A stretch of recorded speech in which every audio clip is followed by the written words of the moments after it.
I was 11 years old in 1965 when Barbara was teaching English to sophomores in Central Florida. She decided she would go visit her sister in Miami, who was actually flying for Delta at the time, and was talking about how she always had wanted to go to Europe but couldn't afford to do so. So what did she do? She went to visit Pan Am. And stay tuned at the end of the conversation with Barbara because out of respect for her, we didn't talk about it on the video, but she had an interesting story while she was at Pan Am.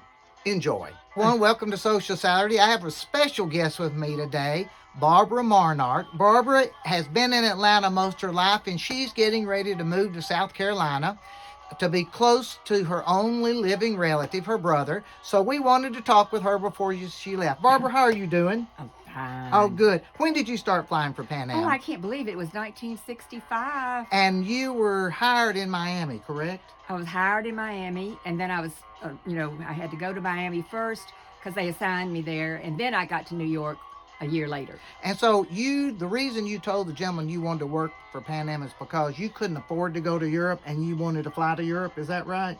Yes. Oh, yeah. And he hired you, didn't he? He did. He hired you, yes. So when you were in New York, what was your most favorite place to fly? Well, it would be hard to pick one, but I tell you, I really love Vienna, and two different places there, Vienna and Paris and Rome, I think were my three favorites. And then you did some time in Hong Kong, didn't you? In Tokyo? To Hong Kong and Tokyo. I did a month in Hong Kong with some Vietnamese refugees, and I was supposed to be teaching them English, but I wasn't a very good teacher, I don't think. And I wasn't happy there either. And then I had 2 or 3 times in the Tokyo pool.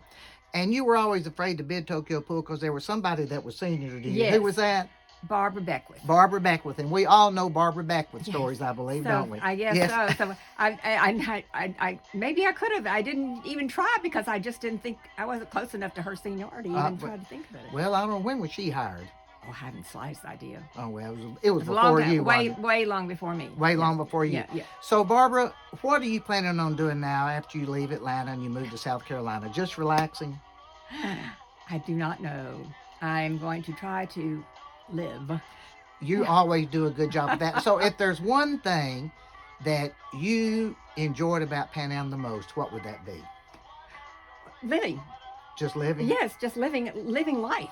Living life with Pan Am, right? Yes. It was a great job. It was a great job, and you met so many nice people. I got to work with so many nice people. Just really fun and interesting people. Well, Barbara, we want to wish you the best of luck in your move to South Carolina. Thank you. I appreciate you coming over and talking with me. Oh, thank you, David. And we will see you again soon. You're not gone forever. Well, thank you. All right, see you next week on Social Saturday. Have a great day. Okay, bye-bye. December 17th, 1965, Pan Am Flight 110, a Boeing 707, had boarded all 167 passengers en route to Beirut with continuing service to Tehran. While the aircraft was being prepared for departure, the captain, who was already in the cockpit, noted commotion going on in the terminal. Then all of a sudden, there was a group of men running towards the airplane with machine guns and what looked like hand grenades. The captain immediately got on the PA and told all the passengers to get on the floor. While this was all occurring, 2 of the bombs went off at both doors of the airplane and filled the cabin with smoke. There were a total of 7 flight attendants on the airplane, and they started immediately to evacuate the plane. When looking out one side of the plane, there were a lot of men with machine guns standing out there, so they only had one option. With both doors blocked because of smoke and bombs, they evacuated passengers through the 2 window exits on one side of the airplane. Now, all 11 passengers, a total of 30 people died in this, but all 11 first-class passengers passed away, including the purser and the captain's wife who was traveling with him. Now, out of those passengers, 20 were injured, but those remaining flight attendants were able to save 147 lives. Barbara, who I just interviewed, is the last surviving crew member of that flight. Now, all this occurred from the time they saw the bombers coming towards the airplane till the time they got those passengers off the airplane was 90 seconds. And the reason I'm saying this is because of the article that was recently written and published about flight attendants were really not necessary on an airplane. So for the dude who actually wrote that article, and you know who you are, I would dare say that you would probably be still sitting in your seat waiting for someone to tell you what to do.